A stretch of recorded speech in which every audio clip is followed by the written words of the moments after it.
Bienvenidos a todos y todas, ¿qué tal? ¿Cómo estáis? Soy Javier Echeverry, soy inversor profesional, soy trader y al final soy un profesional de la industria financiera. Y es que hoy es viernes y ya sabéis que los viernes, que quizá algunos de vosotros no lo supierais, en la industria financiera acostumbramos a relajar la vestimenta. Y como queremos seguir un poco esa misma tendencia aquí en el cierre de Wall Street, en el programa de hoy vamos a cambiar la marcha, vamos a meter una marcha menos, vamos a ir un poquito más relajados en un programa más íntimo, más reflexivo, donde vamos a comentar un poco el evento semanal. Ya sabéis que en la City de Londres esta situación se le llama Dress Down Friday, ¿vale? Y en Wall Street se le llama Casual Friday.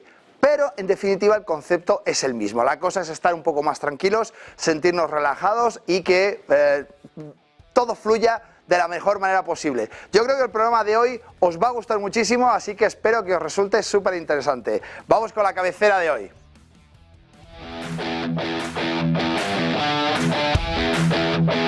Bienvenidos al nuevo cierre de Wall Street, un programa donde vamos a tener el avance de las claves de José Antonio Bittner y donde la verdad y el rigor van a ser la clave de todo el programa.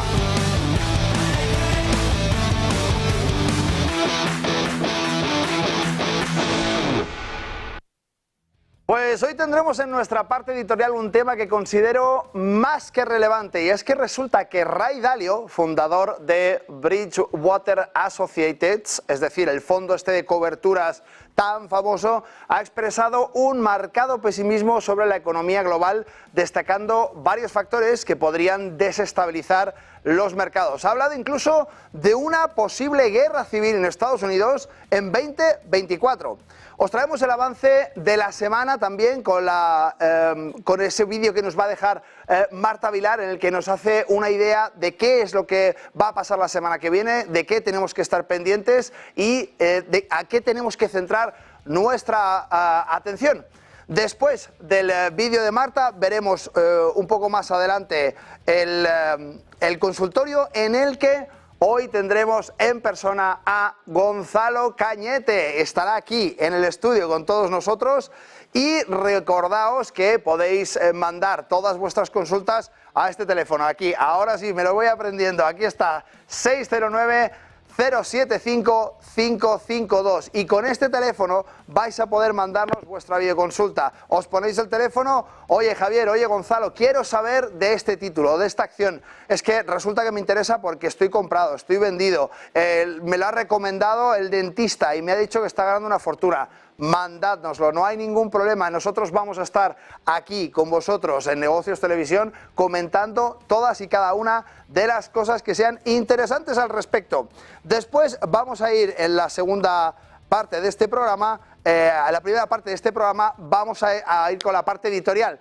Y cuando terminemos la parte editorial y el consultorio, iremos a una set de entrevistas de lo que ha habido lo más importante durante toda la semana y creo que os va a gustar mucho el programa de hoy. Vamos a la parte editorial, vamos a ver qué es lo que ha pasado con Ray Dalio, como decía, socio y fundador de Bridgewater House, un fondo, como decía, de cobertura importantísimo y bueno, pues nos ha dicho que en una entrevista al Financial Times ve la probabilidad de que haya una guerra civil en Estados Unidos y no contento con eso ha dado hasta un porcentaje y nos ha dicho, bueno, yo creo que lo más probable que suceda es que haya una guerra civil en Estados Unidos. ¿Y cuánto nos ha dicho? ¿Un 5, un 10% que le daba, que ponderaba esa posibilidad? Pues no. Nos ha hablado de entre un 35 y un 40% de probabilidades por el incremento de deuda y la polarización electoral. Es decir, durante toda esa campaña electoral que se está haciendo por parte de Trump y por parte de Biden, él ve una polarización, como digo, de la sociedad importantísima y por tanto él piensa que podría haber incluso en un 35 o en un 40% una guerra civil. Ese es el porcentaje que él le da a esta situación. Vamos a pasar al artículo que he escrito esta mañana sobre eso. Vamos a ponerlo aquí en la pantalla grande, compañeros, y vamos a ver un poco en qué punto estamos. Fijaos, este es en concreto los bonos del Tesoro de Estados Unidos. Fijaos en esta tendencia clarísimamente marcada, ese Treasury de Estados Unidos, este ETF del que podemos hablar perfectamente y donde vemos claramente esta zona de resistencia en el que tendríamos que ver qué es lo que sucede. Pero ¿qué es lo que ha dicho Ray Dalio? Vamos a hacer un poquito de historia, ¿no? Ha expresado, como decíamos, un marcado pesimismo en todo 2024 sobre la economía global, destacando varios factores que podrían desestabilizar los mercados. Como decía, en distintas publicaciones, entrevistas y demás, Dalio ha enfatizado la necesidad de diversificación y de cautela entre los inversores debido a esos riesgos económicos y políticos. ¿Y qué tenemos en pantalla? Este es el fondo de cobertura de Ray Dalio y aquí podemos observar cuál es el comportamiento. Y me diréis, bueno, Javier, pues tampoco tiene un comportamiento espectacular, porque sí es verdad que ha tenido un impulso muy importante, pero luego fíjate qué súper caída y qué movimiento. Recordad que es un fondo de cobertura. ¿Qué significa esto? Pues que cuando un trader nos queremos cubrir de unas posiciones que tenemos, ponemos las posiciones contrarias por si los acontecimientos no van y todo como nosotros teníamos pensado, de tal manera que cuando hablamos de un fondo de cobertura tenéis que pensar que es un elemento adyacente a otras inversiones, ¿vale? Por eso veis que este movimiento no necesariamente quiere decir que le vaya mejor o peor, quiere decir que está hecho cuando está esto subiendo, probablemente la inversión principal o las inversiones principales que está cubriendo Ray Dalio con este fondo de cobertura están yendo bastante mal. ¿Y por qué en su bolsillo, el de su empresa por supuesto, no les cuece tanto? Porque en esta parte de su capital, mientras que sus inversiones bajan, esta parte sube y de esa manera cubre las posiciones. De ahí que se llame fondo de cobertura, ¿vale? Con esto, claro y entendido, hablaremos un poco de las perspectivas de Ray Dalio. Decía que en la parte de inestabilidad política y conflictos internos, Dalio ha señalado que las tensiones políticas, especialmente en Estados Unidos, están en niveles preocupantes que podrían llevar al país a un estado cercano a la guerra civil. Destaca en el año 2024 que será crucial y porque estará influenciado por las elecciones presidenciales y la polarización, que es lo que os decía al principio. Hay gente muy fanática de Trump y gente muy fanática de Biden. Y esta polarización tan fuerte es lo que en la parte política Ray Dalio ve como una de las grandes amenazas. Pero no se queda ahí, habla también de políticas monetarias y económicas.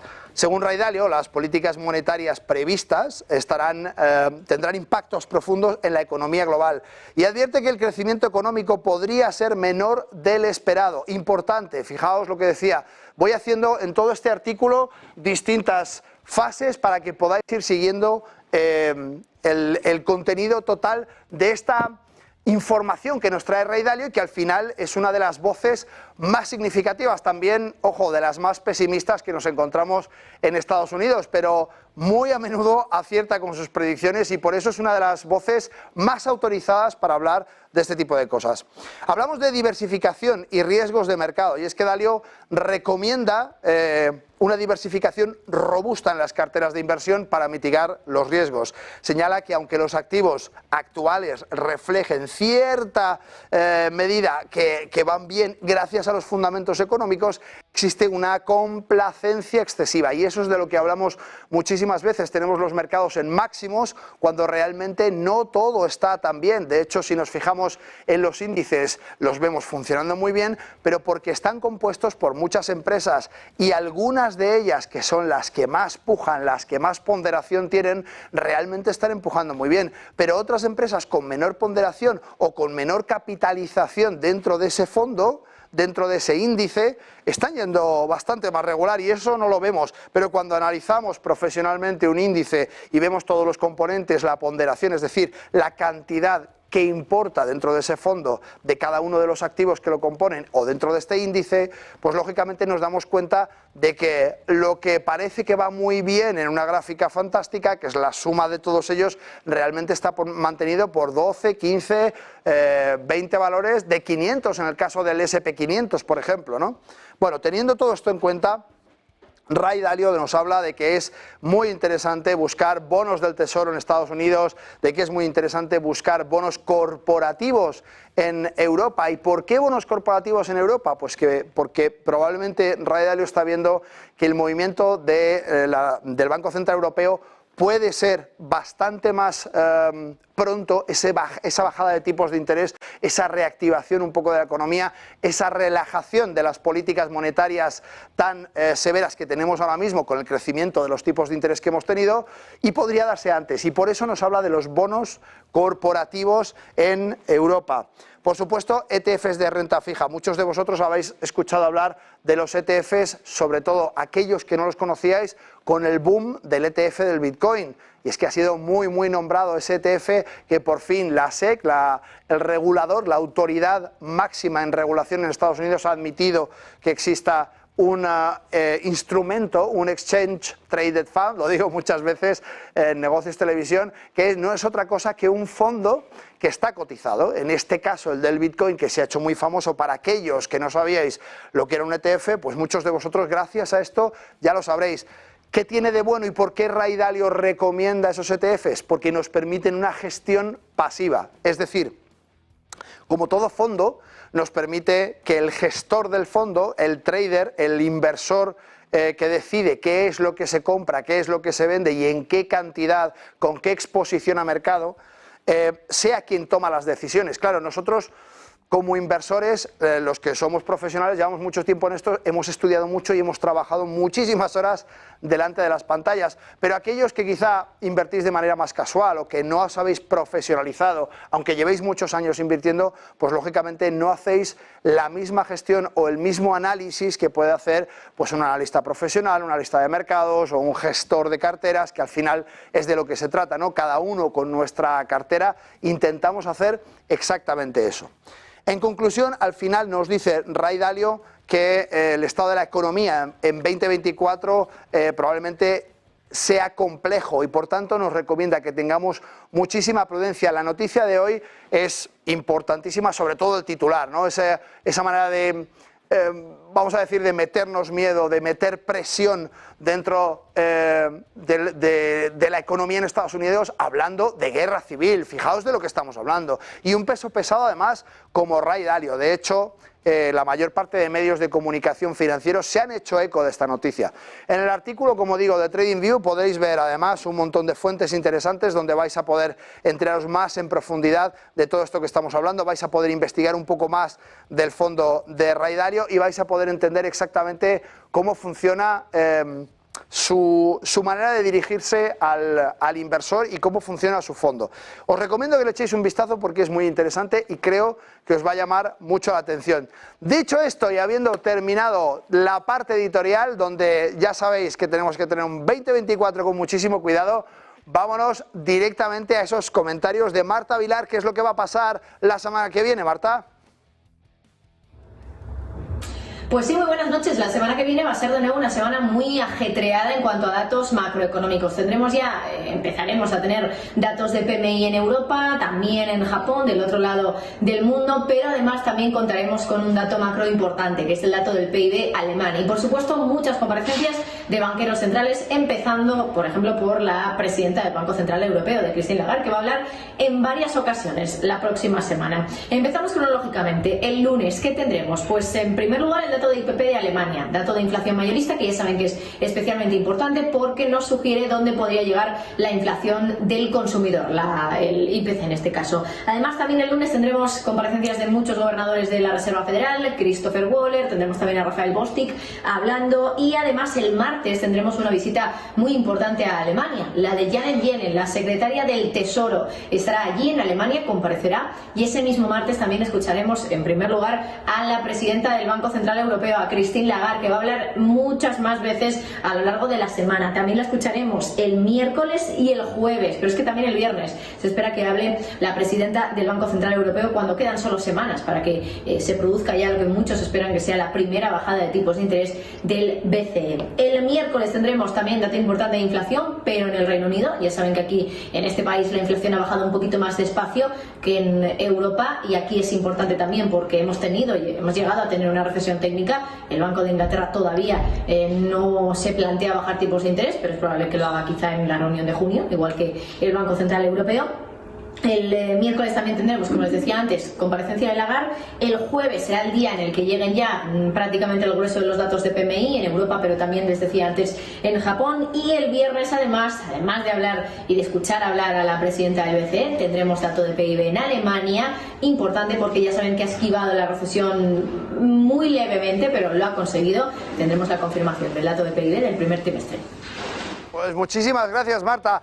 Inflación y Yellen en Alemania, importantísimo. Fijaos todas las claves que nos ha dado Marta Vilar para poder estar muy pendientes de lo que va a pasar en los mercados la semana que viene. Así es que ahora mismo nos vamos a publicidad, pero no sin antes, mirad, en el consultorio, videoconsultorio, acordaos, 609-075-552, podéis hacer todas las preguntas que queráis, no hay ningún problema. Por supuesto, vamos a seguir recibiendo esas preguntas en el canal de YouTube, hoy con un ambiente mucho más tranquilo, más relajado, más íntimo, que es de lo que se trata al final, el final de la semana, descansar un poquito, reorganizar ideas, ver un poco cómo está Wall Street, cómo está el mundo entero. Podéis preguntarnos por cualquier tipo de activo que queráis y no habrá ningún problema. Ahora, eso sí, nos vamos a publicidad y volvemos enseguida.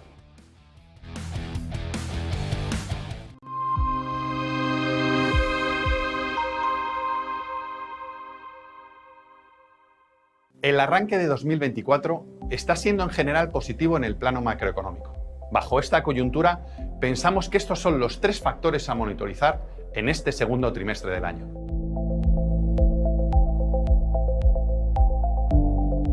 En primer lugar, los principales indicadores macroeconómicos han aguantado mejor de lo previsto y ahora apuntan a que el desenlace más probable para este año ya no es una recesión cíclica, sino un aterrizaje suave, aunque los riesgos de recesión podrían resurgir en 2025. En segundo lugar, este entorno macro permite una mayor tolerancia al riesgo y estamos sobreponderando la renta variable a la vez que reducimos la renta fija por las expectativas de recortes de tipos hacia junio en Estados Unidos y un poco antes en Europa. El motivo es que la inflación subyacente sigue siendo demasiado elevada como para poder recortar tipos en el entorno actual. Y por último, pensamos que las valoraciones en el mercado americano están cada vez más forzadas en la parte alta del mercado, pero encontramos oportunidades en pequeña y mediana capitalización. También nos gusta Japón, por la mejora del gobierno corporativo y los sectores impulsados por factores estructurales como la industria y la tecnología.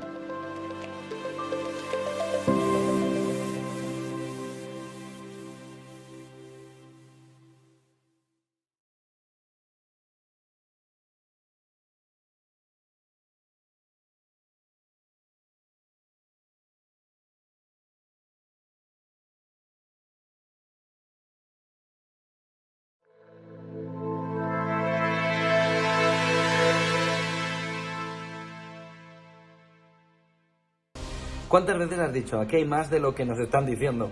¿Cuántas veces has visto que lo que te están poniendo como fotografía principal para mirar la actualidad está con tonitos oscuros en algún lado que no terminas de descifrar?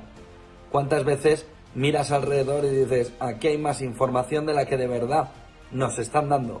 Ese es el objetivo de lo que la economía esconde. Un libro para intentar ver todos los detalles, todos los matices, todos los colores, todo lo que está oculto detrás de la fotografía, todo lo que nos dicen pero no nos están diciendo, y todo aquello que necesitas para tener una fotografía global de lo que de verdad quienes mandan están queriendo hacer, pero tú no tienes toda la información para ello.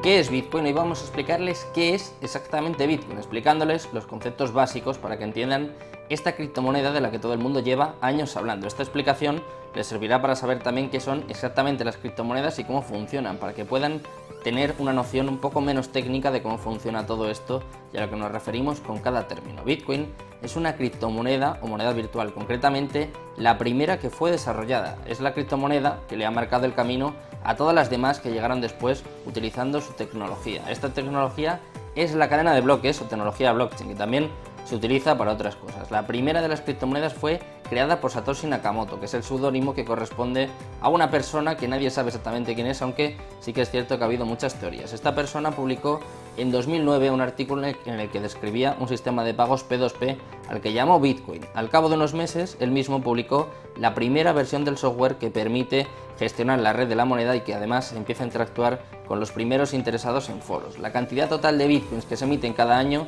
está determinada por su algoritmo y pasa lo mismo con el resto de criptomonedas. Bitcoin está desarrollado para que cada 4 años se reduzca por 2 su producción y para que solo se emitan un total de 21 millones de bitcoins. Después simplemente dejarán de crearse. Esto es una diferencia fundamental con las monedas convencionales, puesto que los bancos modifican su valor a su libre albedrío. Por lo tanto, las monedas se pueden devaluar, mientras que Bitcoin quiere ofrecer algo más de estabilidad. En definitiva, entre los usos más destacados de Bitcoin cabe mencionar los siguientes, como por ejemplo pagar utilizando estas propias criptomonedas, obtener intereses por los Bitcoins que poseas, algo similar al concepto de un depósito bancario, también obtener un préstamo utilizando como garantía tus Bitcoins, cubrir tu exposición financiera con derivados en mercados regulados y por último obtener réditos de inversión mediante la compraventa de Bitcoins, al ser un activo que teóricamente tiende a revalorizarse en un escenario de demanda constante.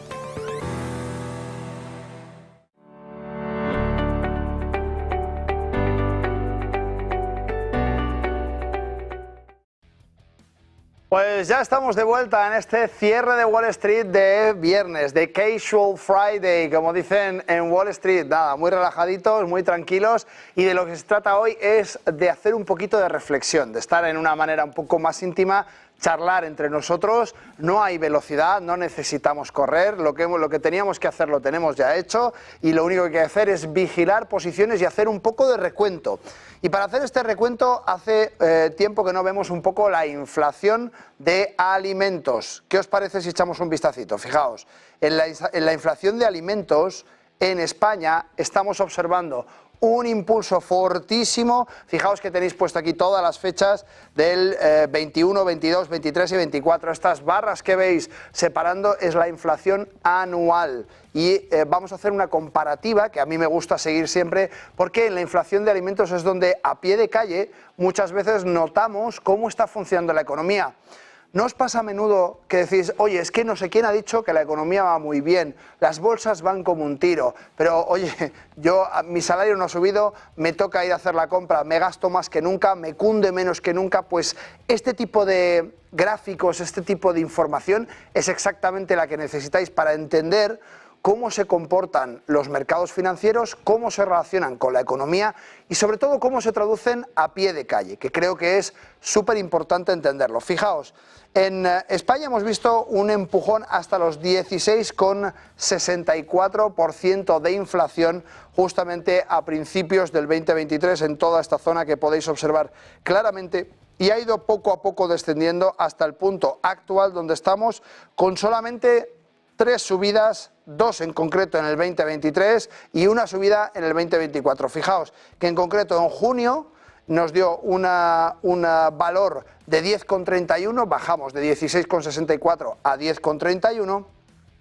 y subimos hasta los 10,82 en julio. En julio del 2023 la inflación subió. ¿Qué pasó después? Pues fijaos, llegan las Navidades y justamente durante todas las Navidades tuvimos esa inflación, que ahora sí os hago un poquito más grande y podéis ver claramente cómo aquí marcamos esta subida que se ve claramente en pantalla. ¿Veis? Nos íbamos desde el 7,3 al 7,53, que diréis, pues no es mucho. Recordad que es porcentual y de todos los alimentos, ¿vale? Por tanto, es importante. Fijaos ahora que justamente creo que esta es la gracia de esta comparativa, en ver qué es lo que pasó en Francia, un país también de la Unión Europea con una pujanza económica mucho más fuerte. Recordemos que además Francia es punta de lanza en muchas de las cosas donde España todavía no lo es y por tanto la economía debería funcionar de otra manera. Mirad cómo el gráfico cambia.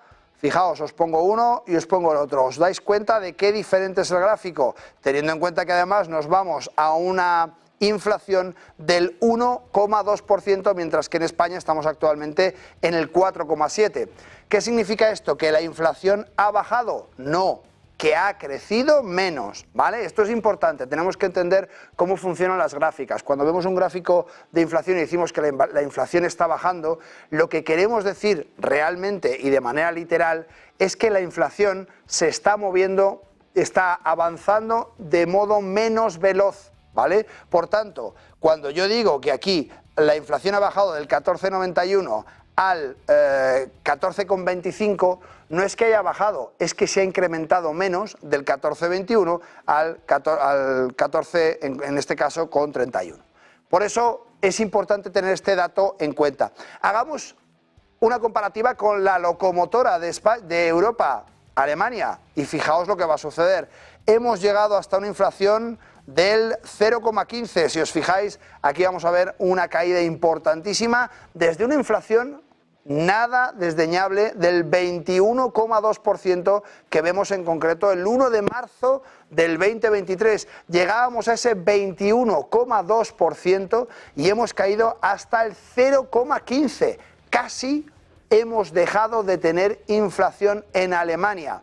¿Por qué pasa esto? Pues fijaos, un país como Alemania, con una pujanza económica fortísima, con un poder adquisitivo muy potente y que además industrialmente es la primera potencia de Europa, resulta que se ha visto muy golpeada en la parte energética, de tal manera que el crecimiento de Alemania se ha ralentizado. Y ese crecimiento que se ralentiza hace que haya menos negocio. Si hay menos negocio para las empresas, hay menos demanda. Y si hay la misma oferta con menos demanda, ¿qué le pasa al precio? Lo sabéis, ¿verdad? Se cae. Y como se cae, la inflación también desciende. Esta es al final un poco la política de Estados Unidos y de Europa, por supuesto, con este endurecimiento de la política monetaria. Y es importante ver qué es lo que están haciendo durante todo este tiempo. Fijaos, importantísimo. Ahora vamos a ir, como no puede ser de otra manera, a Estados Unidos. Y nos vamos a fijar qué es lo que sucede en Estados Unidos después de esta caída tan importante hasta el 0,15 y resurgimiento. Fijaos que en concreto, en este gráfico, no vemos ni un solo repunte, ni uno solo, es importante darse cuenta de esto, desde el desde marzo del 23 hasta exactamente marzo del 24. De marzo a marzo, todo el tiempo ha estado decreciendo la velocidad a la que se suman puntos a la inflación. Es decir, ha estado descendiendo, como podéis ver en el gráfico. Y solamente este último informe de abril nos marca un cambio de esos 0,15 a 1,07. Pero ¿qué sucede si yo me voy a Estados Unidos? Y en Estados Unidos, claro, pensaréis que es bien distinto. Y cuando pinchamos el gráfico, fijaos si es distinto. En este gráfico podemos observar claramente el puntal. ¿Recordáis hasta dónde llegó la inflación en Francia, Alemania y España? Mirad, España 16,64, Francia 15,09, Alemania 21,02 y en Estados Unidos llegó la inflación en alimentos, ¿vale? En alimentos al 11,4. Teniendo esto en cuenta y sabiendo que partían de un punto de partida muchísimo menos importante, hay que pensar que en ese 11,4 la caída, el decrecimiento, la velocidad a la cual los Estados Unidos eran capaces de drenar toda esa inflación de alimentos ha sido mucho más veloz. ¿Y qué tiene de importante? Fijaos, recordáis el famoso mantra, queremos un 2% de inflación, queremos un 2% de inflación, queremos un 2% de inflación. Oiga, ¿pero no le vale el 3? No, no pararemos hasta conseguir un 2% de inflación. Vale. ¿Por qué es necesario que haya un 2% de inflación, no un 1 ni un 3? Pues porque cuando producimos algo, cuando creamos algo, cuando vendemos algo, cuando tenemos una empresa que hace cosas para que luego sean vendidas y obtenga un beneficio, cuando compramos un inmueble y esperamos que en el paso del tiempo valga más dinero y no menos, cuando hacemos inversiones y entramos en un punto y esperamos que más adelante ese punto valga más, necesitamos ese crecimiento, esa carestía de la vida que decían los abuelos, que a mí es una frase que me encanta, lo de la carestía de la vida me parece chulísimo. Y si os fijáis, lo que observamos en Estados Unidos es que llevan 3 meses prácticamente en el mismo punto, 2,2, 2,2, 2,2. Esto es exactamente lo que toda política monetaria busca en general. Estamos viendo solamente la parte de alimentos, estamos viendo probablemente una de las cosas que más os va a interesar, porque es lo que se nota en la calle, es lo que se nota cuando vamos a un restaurante, cuando vamos al cine, a coger el metro, a la compra del súper. Esto es lo que se nota. La inflación en alimentos es una de las cosas más plausibles para el ciudadano y para aquel que no es inversor, y que si viera estos gráficos podría probablemente decir, oye, pues sí que es verdad que me he dado cuenta que a partir de este punto está mucho mejor, y que a partir de este punto la cosa ha cambiado bastante y ya no tengo que pagar tanto más todos los meses. No estamos viendo como antes yo pagaba, vamos a decir, yo pagaba una barra de pan a 1 euro, luego a 2 y luego la vuelvo a pagar a 1 euro. No, eso no es lo que estamos viendo. Lo que estamos viendo es que antes la pagaba a 1 euro, luego a 2 y luego a 2,5, 2,10. Poco a poco ese incremento va bajando y esto es lo que observamos. Pero ojo, porque dentro de todo este juego nos falta en el mundo multipolar en el que vivimos algo muy importante. ¿Y qué es lo que nos falta? Asia. ¿Cómo se comporta Asia dentro de este segmento? Fijaos, si hablamos de Asia vais a ver que existe la desinflación, es decir, la depreciación de alimentos, de comidas, de todo este tipo de activos que en definitiva nos hacen ver cómo el comportamiento de Oriente es diametralmente distinto a lo que podemos observar en Occidente, a lo que podemos observar dentro de Europa y a lo que hemos podido observar, por supuesto, dentro de Estados Unidos. Sin más dilación, os voy a hacer un pequeño recordatorio: 609-075-552. Con esas consultas hemos hecho un paseíto súper interesante para que pudierais ver un poco esa economía a pie de calle, aquello que nos interesa a todos saber de una manera mucho más relajada, mucho más tranquila. Pero antes de irnos a publicidad, que nos vamos a ir en 2 segunditos, quiero dar la bienvenida a mi querido Gonzalo Cañete. Bienvenido, ¿cómo estás? Javier, ¿cómo estás? Un placer saludarte. Muchísimas gracias por venir. Yo sé que vienes directamente desde Londres y que vienes corriendo y sin parar. Feliz de tenerte en el estudio. Un placer. Muchas gracias por acogerme, bien hallado, y bueno, vamos a contar un poco cómo está el panorama. Pues no os vayáis, vamos a contar cómo está el panorama, tal y como dice Cañete, justamente después de la publicidad.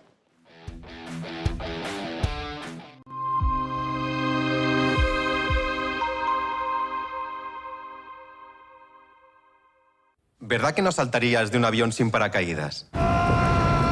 Entonces, ¿por qué alquilas tu inmueble sin garantizar el cobro?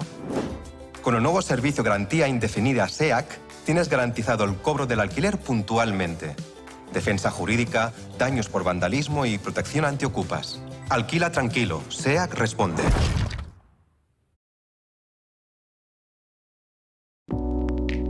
Creemos que la sociedad actual necesita más arte y más color. Le da a la gente la oportunidad de asimilar diferentes perspectivas. Es realmente un placer pintar este cuadro, porque es una hermosa imagen para comenzar. Lo último que pintaremos es el auricular en vez del pendiente. Using a classic and merging it with modern. This is very provoking.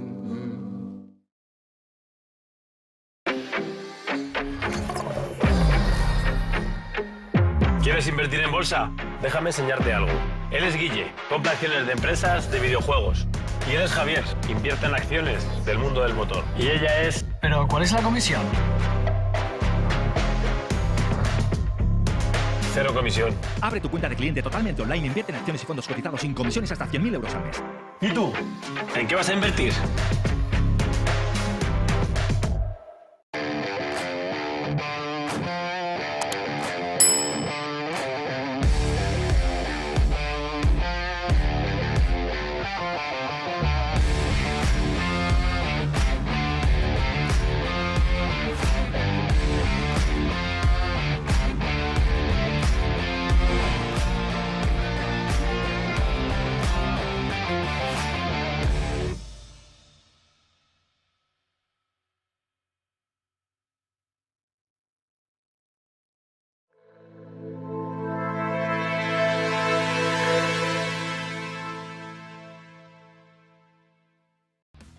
Pues lo prometido es deuda, ya estamos de vuelta en este Casual Friday, un programa mucho más relajado con Gonzalo Cañete, que nos va a contar un poquito cómo va la semana. Gonzalo, cuéntame, ¿qué tal ha ido la semana? ¿Cómo ha ido para ti? ¿Y cuáles son los datos más interesantes de conocer? Bueno, para mí ha ido bien porque yo creo que casi todo el pronóstico que he ido publicando cada mañana en las redes sociales ha ido coincidiendo exactamente con la perspectiva que teníamos, que es que llevamos ya 3 semanas en las que parecía que, pese a los intentos de la Reserva Federal, hemos visto la semana anterior 3 comentarios por parte de 3 miembros distintos de la Reserva Federal haciendo alusión a cuidado, que los tipos de interés se van a mantener.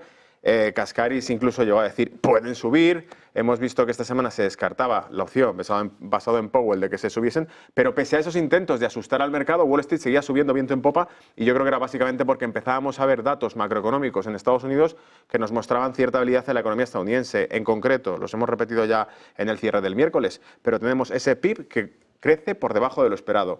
Tenemos, por cierto, ese mercado laboral que presentaba cierta debilidad, unas nóminas no agrícolas peores.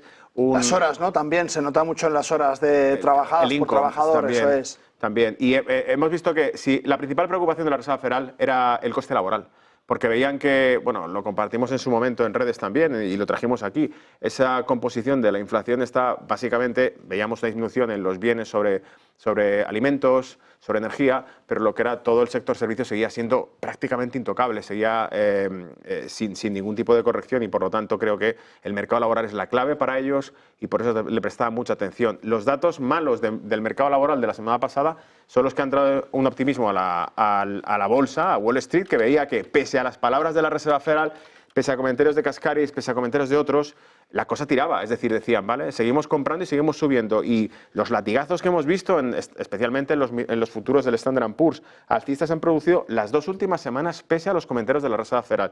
Y claro, esta semana, con ese dato de inflación que salió un poco más débil, pues ¿para qué queremos más? A celebrarlo, y se han ido a por los máximos. ¿Te acuerdas que nos decía un oyente que si se alcanzarían los 40.000 puntos del Dow Jones? Y sí, igual, latigazo tocado, y bueno, estamos viendo que ha retrocedido un poco el mercado, lo cual es también normal, por otro lado. Tampoco tiene nada de particular ni de relevante que veamos que retrocede en este aspecto ese gráfico. Entonces, para mí, la conclusión que podemos sacar de todo esto, evidentemente, es esa, que estamos viendo que la inflación, a medida que presenta datos que pueden incomodar, que se empiezan a presentar un mercado laboral un poco más débil y un crecimiento, una actividad económica más débil, es precisamente lo que la Reserva Federal quería, para que ese recorte de tipos, que el mercado, da igual lo que diga la Reserva Federal, el mercado ya descuenta que va a ser para septiembre.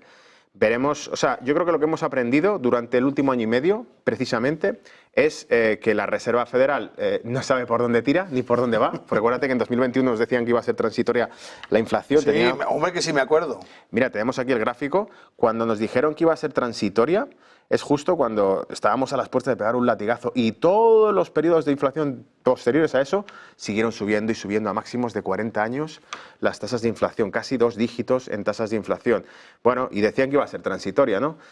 Y ahora con lo mismo, oye, que vamos a mantener los tipos, que incluso podemos subirlos. Bueno, tranquilos si te dicen que pueden subir los tipos, porque lo que está claro es que lo que Wall Street está mirando ahora mismo es cómo tira la economía estadounidense. Y si la economía estadounidense se debilita y no tira, lo celebran. Y esto no es nuevo, porque en 2013, cuando veíamos también que los datos de empleo, por ejemplo, en Estados Unidos empeoraban, las bolsas subían. En 2013 me acuerdo que la promesa era que hasta que no bajase la tasa de paro por debajo del 6 y pico %, creo que era en aquel momento, sí, la Reserva Federal mantendría los estímulos y el QE.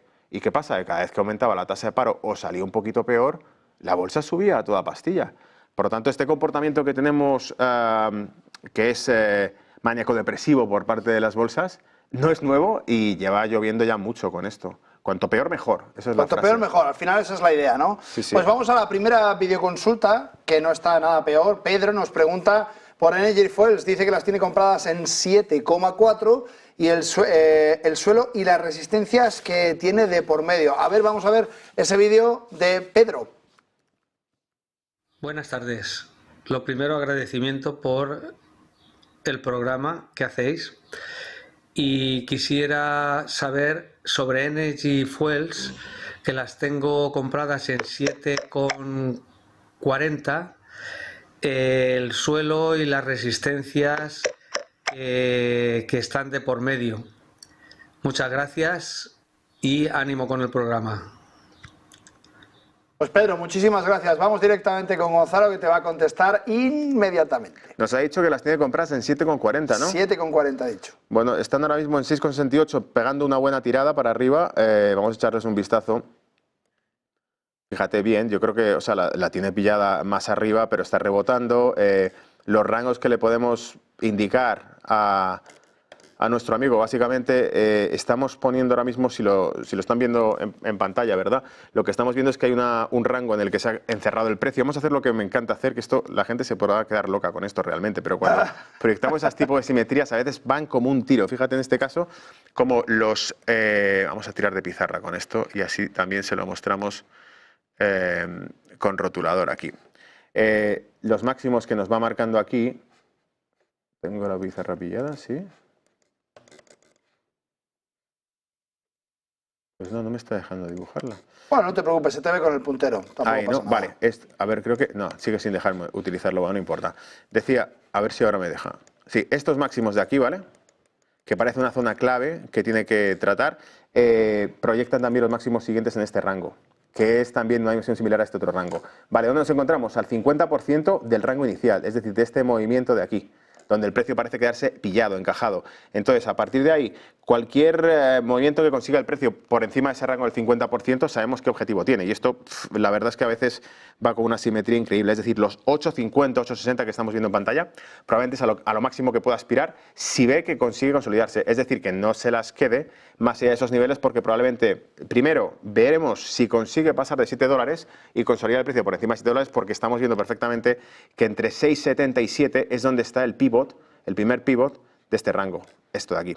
Entonces, entre esa zona aproximada en torno a los 7 es la que tiene que conseguir consolidar la compañía. Claro, es que de hecho ya está justamente en mitad de ese canal inicial, sin la proyección, ya se encuentra en la mediana de canal. Y cuando ya sabemos que un título está en la mediana de un canal, lo que hay que hacer es, nada, vamos a ver si la pasa, no la pasa, si rebota o por el contrario consigue sobrepasar. Efectivamente, porque lo que buscamos es, y más con esta perspectiva que estamos viendo en vela semanal, que es lo que hablábamos el miércoles precisamente, que a veces los oyentes nos preguntan por valores. Acuérdate que hubo alguien que nos dijo sobre un soporte que lo encontramos en velas de 15 minutos y dijimos, es que no hay que mirar el gráfico con esto, a menos que estés dando el intradía y estés pegado a la pantalla. Claro, al final se trata de eso, ¿no? Cuando hacen scalping, cuando nos comportamos de esta manera un poco más agresiva, un poco más rápida y tal, está muy bien, sí se puede hacer scalping perfectamente y es una de las disciplinas más difíciles, también muy lucrativas y que por supuesto tienen esas estrategias que siempre hay que aprender de manera adecuada, hay que testarlas de manera adecuada, hay que hacer los backtest adecuados y cuando tenemos realmente la seguridad de que controlamos esa estrategia para ese activo y para nuestro tiempo, para nosotros mismos, a partir de ahí podemos empezar a utilizar esa estrategia en mercados. Antes no, Gonzalo? Efectivamente, de hecho, tú fíjate lo bien definido que se ve aquí. Si tuviese que tomar una decisión sobre un activo como este, lo tendría súper claro con un gráfico como este. Bastante nítido. O sea, yo creo que cuando el que ve este gráfico tiene muy bien definido que dice, bueno, es una compañía que cuando tira llegas a los 8,50 dólares y retrocede, la patean para abajo y cuando cae a mínimos vemos que si se acerca a 5, 40,80, o sea, 4,80 aproximadamente, vuelve a entrarle compras. Así ha sido desde el 2021. Bueno, pues mientras estemos en ese rango, aspirar a alcanzar máximos podría llegar a 11. Bueno, eso es lo máximo que podría hacer. Las tiene compras en 7. Es decir, tampoco las tiene compras en una zona donde veamos que tiene mucho tirón. Si miramos en este rango, los 7 los tiene en mitad del camino y por lo tanto, alguno me estará diciendo, bueno, y ese canal bajista que te está formando ahí, ¿qué? Sí, bueno, pero tenemos que ver que esto lo consiga taladrar. De momento vemos que tiene 3 semanas consecutivas tirando para arriba. Por tanto, el oyente tiene que estar de momento contento. Nos preguntará por guerra a ver qué hace a partir de ahí. Pero evidentemente lo que tenemos que decirle es que precaución porque, como has dicho, 50% de rango te puede hacer pivot y te puede empezar a girar la operativa ahí. Y si ve que llega hasta esos 8 que decíamos, 8 y pico, ¿no? 8,40, 8,50, yo la soltaría. Vale, pues clarísimo. Importantísimo, no compramos nunca en zonas máximas, buscamos soportes, buscamos resistencias, confirmaciones. No se compra porque me lo dijo el cuñado, no se compra porque es que fui al médico y me dijo que estaba ganando una fortuna de hecho, esos son señales para salirse de un título si es que estás dentro y te está yendo bien. Si te viene tu médico, el taxista o quien sea y te dice, oye, me han dicho que está fenomenal tal. Mal. Ya lleva un tiempo funcionando, ya ha crecido, salte de ahí, ¿no, Sí, Gonzalo? para cuando todo el mundo lo sabe, ya no es negocio. Eso es. Muy bien. Nos pregunta Ignacio también que cómo vemos el euro de aquí a 2 meses. ¿Cómo lo ves? Esa sí es Gonzalo? interesante. Fíjate, he traído entre las notas el comentario que hizo el presidente del Banco Central de Holanda esta semana. Creo que lo comentamos, lo llegamos a comentar el miércoles, si no me equivoco. Sí. Clash Not, porque el nombre es peculiar, ¿vale? Clash Not. Bueno, un comentario que hizo Clash Not fue una rueda de prensa que hizo antes de la de Powell, y un comentario muy interesante que hizo, tenemos en pantalla el eurodólar ahora mismo, ¿vale? Fue lo siguiente, nos dijo que había cierta preocupación en que el Banco Central Europeo quería continuar con la política de recortar tipos, es decir, la cuestión principal, para que la gente sepa dónde estamos, el BCE en teoría va a recortar tipos antes que la Reserva Federal. Pero aquí la preocupación que señaló él, y me pareció muy interesante ese punto, fue que dijo, cuidado, porque si la Reserva Federal no recorta tipos y nosotros empezamos a recortar tipos, podemos meternos en un problema. ¿Cuál? Que el euro, uno de los oyentes hablaba, por ejemplo, de cómo podría mejorar las exportaciones de Alemania, que las necesita, porque Europa necesita recortar los tipos, porque básicamente hemos visto la tasa de crecimiento del PIB de Alemania está muerta, la tenemos aquí, llevan lateralizando prácticamente un año y pico. Fíjate, desde 2022 llevan haciendo esto, ¿vale? Sí, justamente por eso decimos que la locomotora europea se ha parado, porque todas esas exportaciones de toda esa industria alemana, que es mundialmente conocida, que todos sabemos que realmente es una de las industrias más pujantes del mundo, realmente en esta situación se está quedando, no voy a decir en nada, pero desde luego muchísimo menos de lo que debería, y hemos visto crecimientos del cero patatero. Sí, eso es. Y la clave está en que, claro, dice, mejoraría las exportaciones y facilitaría algo de crecimiento y actividad económica para Europa. Pero el problema, y esto es lo que ellos ven también aquí, que la inflación subyacente de Europa está por encima de la inflación oficial. De hecho, está en 2,8. ¿Qué ocurre? Que si reducen los tipos de interés y empiezan a licuar el euro con respecto al dólar en un mundo dolarizado, donde la energía sigue estando en dólares, tarde o temprano las importaciones van a ser más caras, a efecto inmediato. Por lo tanto, puedes mejorar las exportaciones de Europa, puedes incluso insuflar algo de oxígeno a la economía europea, pero a efecto inmediato el euro cae contra el dólar, se debilita contra el dólar y tus importaciones se vuelven más caras. La energía y todo el resto de productos que estén dolarizados en el mercado mundial. Claro, si Europa fuese totalmente industrializada y toda la economía europea fuera eminentemente exportadora, sería muy interesante, pero no es el caso. Realmente tenemos muy pocos núcleos de exportación potentes dentro de Europa. Uno de ellos, por supuesto, es Alemania, Francia y poco más. Realmente el resto es exportación de alimentos de primera necesidad, etc. Sobre todo la parte del sector terciario. Claro, y lo básico es el combustible, que cotiza en dólares. Una vez que lo haya comprado Europa con un euro más débil, ¿qué significa? El activo más inflacionista que hay, por lo tanto, inflación. Es decir, que podría causar nueva inflación con una inflación subyacente europea que está casi en el 3%.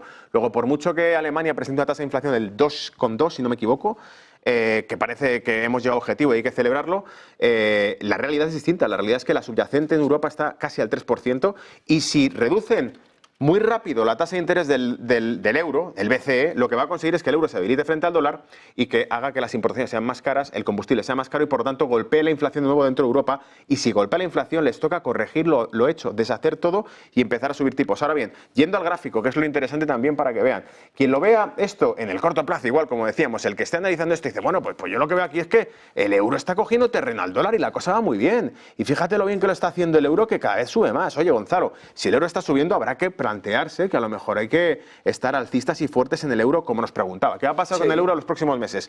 Los próximos 2 meses, nos decía. Vale, 2 meses. Todo apunta a que va súper fuerte el euro, sí señor. Entonces igual los próximos 2 meses lo que tenemos que plantearnos es estar alcistas en el eurodólar. Pero cuidado, porque en cuanto cambiamos la perspectiva a esto y le echamos un vistazo a dónde estamos realmente, nos encontramos, y estamos viéndolo con vela semanal. Si te pongo el mensual ya, te echas para atrás, ¿vale? El mensual es para salir corriendo, la verdad. Es un pedazo de canal bajista increíble. Sí. ¿Y dónde nos encontramos ahora mismo, amigos? Nos encontramos justo en las crestas de este canal que viene desde 2008 y que cada vez que se aproxima a esos máximos nos produce unos 6 meses de caídas, ¿vale? ¿Y qué decimos, Gonzalo, que hay que hacer siempre en resistencia de un canal bajista? Es decir, en resistencia, fijaos lo que estoy diciendo, resistencia de canal bajista. Vender como si no hubiese un mañana. O haces eso o no haces nada, pero desde luego no entras comprado porque podría ser muy peligroso. La única manera de entrar comprado en resistencia de un canal bajista sería ¿cuál, Gonzalo?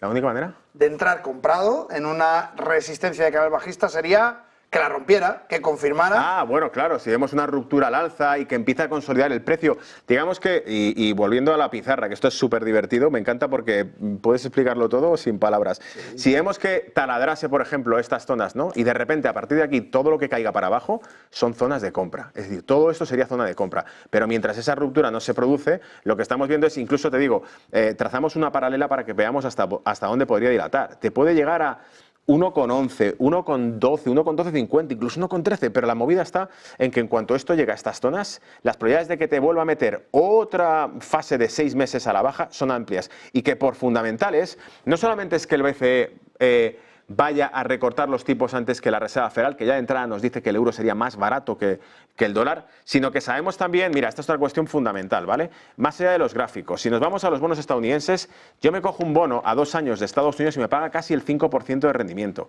Lo tenemos aquí en pantalla, 4,82 ahora mismo, que encima ha repuntado con respecto a ayer, ¿vale?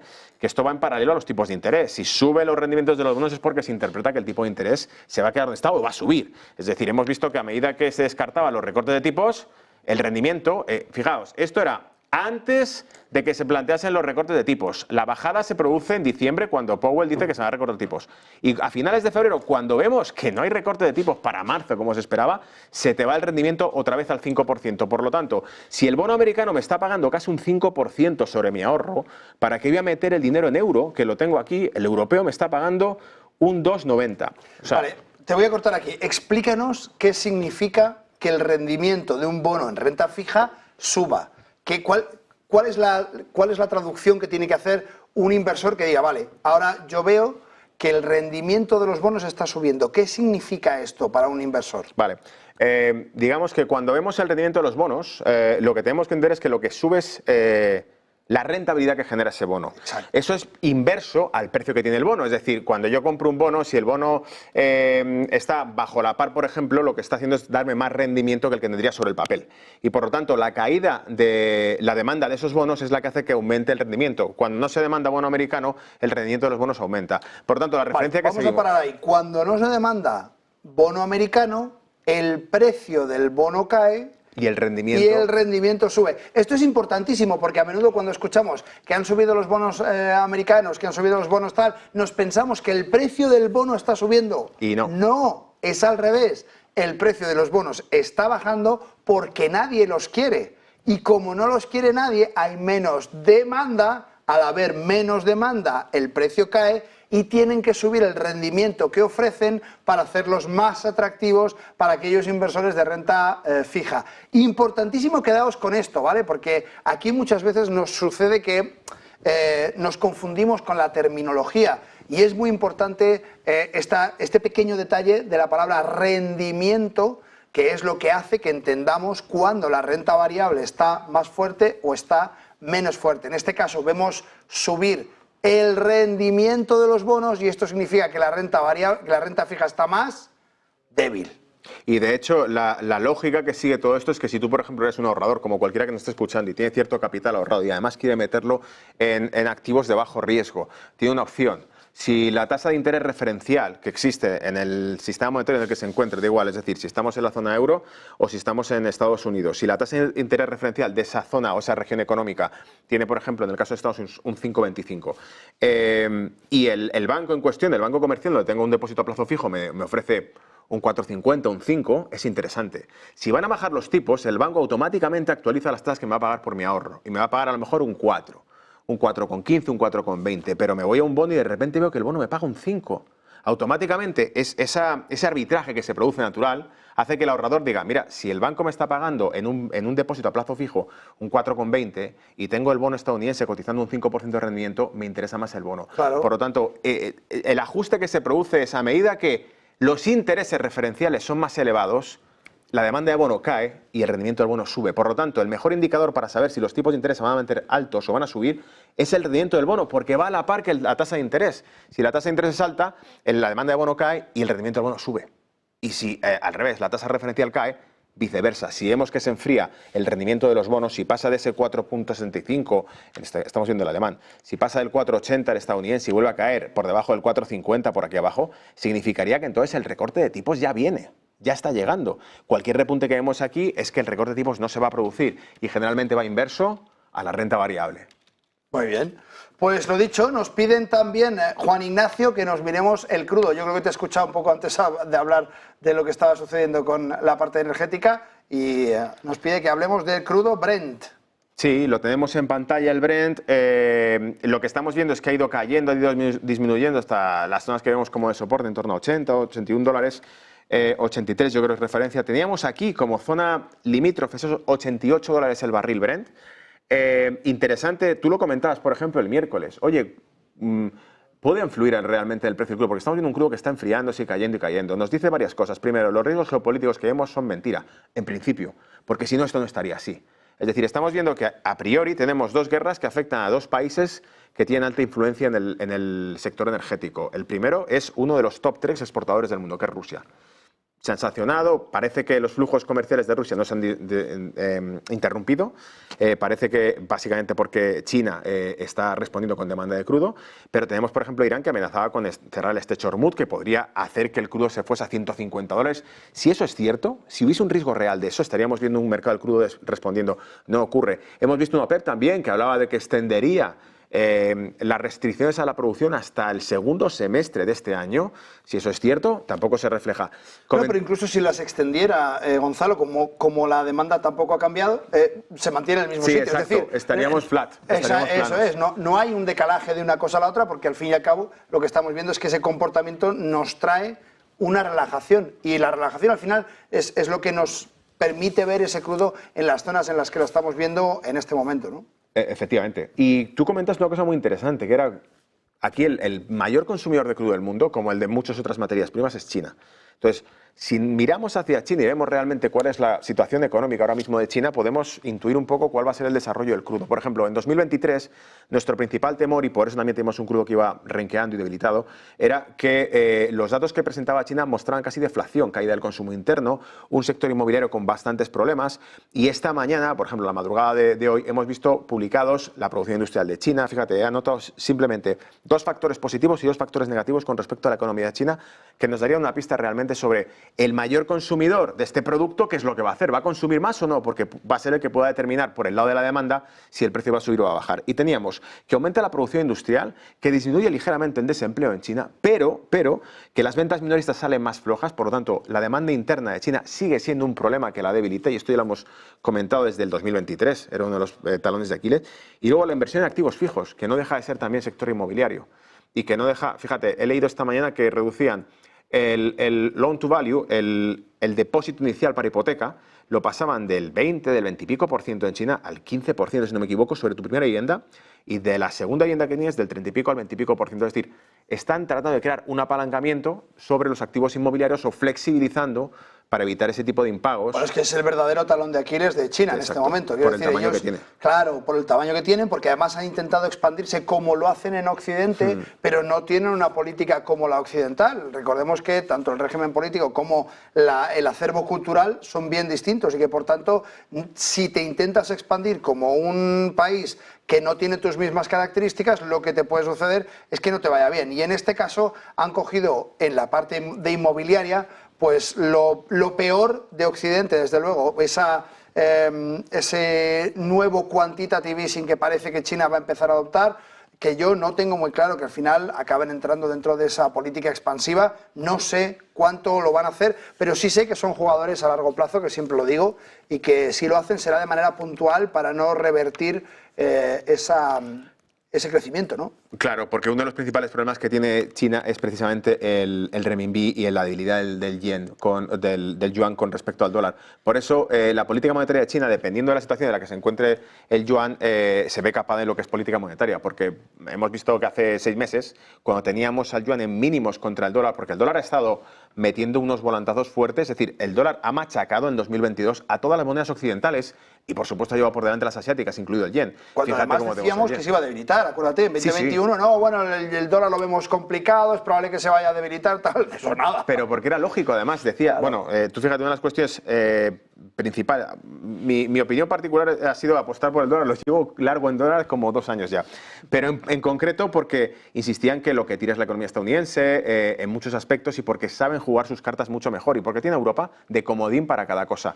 Y de hecho, la prueba de todo eso que estoy diciendo, que Europa es el comodín de la economía estadounidense, la tenemos en 2022, cuando al inicio de la guerra de Ucrania, el PIB de Europa tira bien, el de Alemania tira bien y el de Estados Unidos es el que está hundido, está en negativo durante 2 periodos consecutivos. Estalla la guerra de Ucrania y a partir de ahí el PIB estadounidense se recupera y el europeo se hunde y el alemán se hunde. Gonzalo, me quedan 40 segundos creo. Vamos a hacer 2 titulares para la semana que viene. ¿En qué nos tenemos que fijar? 2 titulares muy cortitos. ¿A qué le vas a prestar atención la semana que viene? 30 segundos. Vale, yo particularmente a esos máximos que estamos rozando y con la punta de los dedos estamos tocando porque es la clave fundamental para que entremos definitivamente en un nuevo ciclo alcista, es decir, que veamos que se rompen nuevos máximos y podamos empezar a acomodarnos por encima de esos máximos. Si los datos macroeconómicos siguen siendo negativos, la cosa va a ir bien, diga lo que diga la Reserva Federal, porque nos basamos en lo que acaba de ocurrir en 2 semanas anteriores. Bueno, pues amigos, un placerazo estar con vosotros en este Casual Friday, en este día sin corbata, sin traje, relajados, mucho más tranquilos en esta charla tan amigable con mi estimado Gonzalo Cañete. Muchas gracias por venir. A ti, Javier. Con vosotros me quedo única y exclusivamente para recordaros que en la siguiente hora vais a poder ver algunas de las entrevistas más interesantes que hemos tenido esta semana. Ya os he dicho, hoy es día de reflexionar. Todo lo que teníamos que hacer en la semana lo hemos hecho. Creo que lo hemos hecho muy bien. El que lo haya hecho muy mal, que reflexione por qué. Y nos vemos el lunes de nuevo en el cierre de Wall Street. Gracias a todos y gracias, Gonzalo.